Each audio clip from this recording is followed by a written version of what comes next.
Os brasileiros costumam fazer história fora do país quando o assunto é futebol. Não raramente você vai encontrar um jogador que por aqui até fez certo sucesso, mas fora do Brasil ele é simplesmente adorado por algum clube ou até por um país inteiro. É unanimidade no mundo que o talento brasileiro pro futebol é ímpar, meu amigo. E um dos lugares onde os brasileiros são mais queridos pelo seu talento na bola é justamente Portugal, onde alguns brasileiros marcaram época e se tornaram grandes ídolos de grandes clubes. O Jonas, por exemplo, é um cara que em Portugal se tornou o ídolo do Benfica. O jogador viveu uma das melhores fases da sua carreira ali e foi também no Benfica que, infelizmente, ele foi colocado numa situação que ele nunca podia sequer imaginar, já que agora o jogador virou alvo de uma investigação sobre um grande esquema no país europeu, que inclusive levou o jogador a ser retido no aeroporto. Mas o que é que está acontecendo e do que é que o Jonas então virou alvo?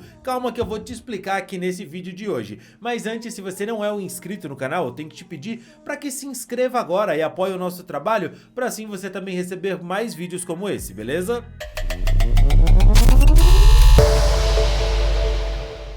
O ano era 2010, o telefone do Jonas tocava e ele, que era jogador do Grêmio na época, atendeu mesmo sem saber quem é que estava do outro lado. Naquele momento, as pernas dele tremeram. Do outro lado da linha estava Ronaldo Fenômeno, que com a sua voz inconfundível disse pro Jonas: "E aí, Juvenil, não quer jogar comigo não?" E o Jonas conta que naquele momento ele ficou completamente mexido. Ele era corintiano desde pequeno e jogar com Ronaldo Fenômeno, pô, nem precisa falar que todo jogador sonha com isso. O Jonas, anos mais tarde, lamentou que aquela ligação acabou marcando ele, mas que a conversa para defender o Corinthians infelizmente não evoluiu.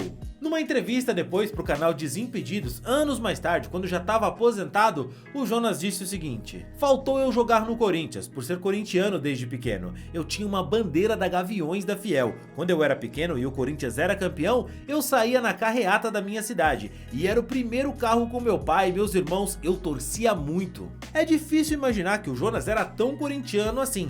Nunca sequer imaginei o time dele. O jogador era completamente raçudo e dava vida de verdade por todo o time que ele estava defendendo. Um profissional de primeira linha, e depois você vai entender melhor o que eu tô falando. Por onde o Jonas jogou sempre teve o respeito e o carinho da torcida, pela postura e também pelo seu faro de gol. Isso não dá pra ninguém negar, o Jonas fazia muito gol, embora em alguns momentos ele tivesse até sido tratado como o pior atacante do mundo. Sabia disso? Jonas Gonçalves Oliveira, mais conhecido apenas como Jonas, nasceu em Itaiúva, no interior de São Paulo, em 1º de abril de 1984. O berço de Jonas pro futebol foi justamente o Guarani, que já revelou tantos craques pro futebol brasileiro e mundial. No Bugre, depois do destaque no Sub-20, ele subiu pro profissional em 2005 e em 26 jogos, mesmo com o Guarani não tendo um time tão forte na época, ele marcou 12 gols e chamou a atenção do Santos, que contratou o jogador em 2006 e o Jonas não decepcionou. Pelo Peixão, ele foi bicampeão paulista e marcou 10 gols em 37 jogos. E esses poucos jogos são o que explicam ele não ter feito mais sucesso no Santos. Teria sido com certeza um daqueles caras que marcariam época no Peixão, mas infelizmente ele sofreu uma grave lesão no joelho e ficou muito tempo sem jogar. O Santos precisava de uma resposta imediata, não podia esperar o jogador voltar ali a marcar tantos gols, já que ele estava voltando de lesão, e por isso resolveu negociar ele com o Grêmio. O tricolor do Sul apostou no Jonas, que embora estivesse voltando de lesão e estivesse na reserva do Santos, apostou que ele seria o cara certo pro ataque tricolor, e essa aposta foi uma daquelas apostas caras. Ele chegou no Grêmio e estreou logo num Grenal. E cara, eu queria te contar que ali ele chegou, marcou 3 gols e decidiu o jogo logo de cara, se adaptando perfeitamente com a camisa do Grêmio. Mas não foi assim a história. Parecia um filme de terror pro torcedor do Grêmio e, claro, pro Jonas. O cara mal estreou e já saiu lesionado daquele Grenal e o Grêmio, enfim, parecia que tinha feito a aposta errada. Mas na vida e na bola, nada como um dia ou um jogo após o outro, né? Lembra que eu te falei sobre ser profissional ao extremo? Pois bem, o Jonas teve novas oportunidades no tricolor e acabou jogando contra o seu time do coração em 2007.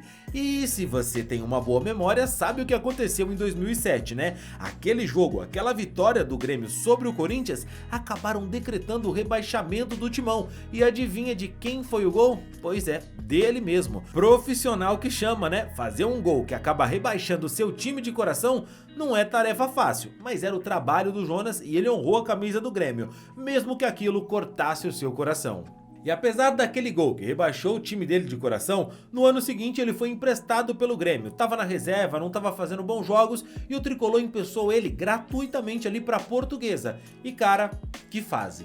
Na Lusa ele viveu uma fase fantástica, recuperou a confiança, em 25 jogos fez 10 gols, uma dupla sensacional com o Edno, numa fase que o Jonas voltou a mostrar aquela confiança que ele tinha antes, fez grandes jogos, boas atuações, marcou gols, foi uma temporada muito boa com a Portuguesa. E aí ele voltou pro Grêmio e viveu um dos momentos mais complicados para um atleta e para uma pessoa, em que precisa realmente se provar. Sabe um daqueles momentos que você é questionado além da bola, onde alguns veículos acabam passando do ponto? Pois é, o Jonas estava numa daquelas fases horrorosa. Hoje a gente pode falar, todo atacante passa por isso, mas ele estava alérgico a gol. Chegou a ser chamado de o pior atacante do mundo pelo jornal espanhol Mundo Deportivo, depois de um jogo tenebroso pela Libertadores em 2009. Só que o bom do futebol e da vida é que nada como um dia após o outro ou um jogo após o outro. O Jonas emendou uma sequência de bons jogos, mandou a fase ruim pra longe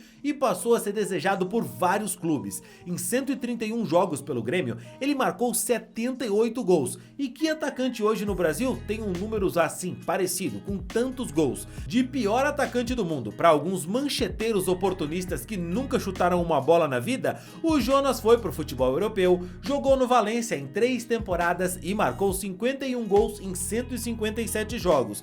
Passou a receber chances inclusive na seleção brasileira e em 2014 ele foi para Portugal, viveu uma das fases mais felizes da sua vida dentro de campo. No Benfica, o Jonas empilhou taças, artilharias e virou o ídolo. Foi tetracampeão português, 3 vezes jogador do ano do Benfica, melhor jogador da liga em 2017. Eu tô falando de um número absurdo de 137 gols em 173 jogos pelo clube português. Até hoje, o Jonas é uma lenda no clube e os torcedores afirmam que depois dele, nenhum atacante teve paz por conta das comparações com o brasileiro. Mais um jogador que saiu daqui para se tornar ídolo em outro país. O Jonas, em Portugal, fez história e até hoje é lembrado pelos portugueses. Ele se aposentou em 2019, mesmo com muitos acreditando que ele tinha totais condições de seguir jogando futebol. O atacante largou a bola e ficou distante de tudo que diz respeito ao futebol. Quando foi questionado do porquê é que ele se afastou do mundo do futebol,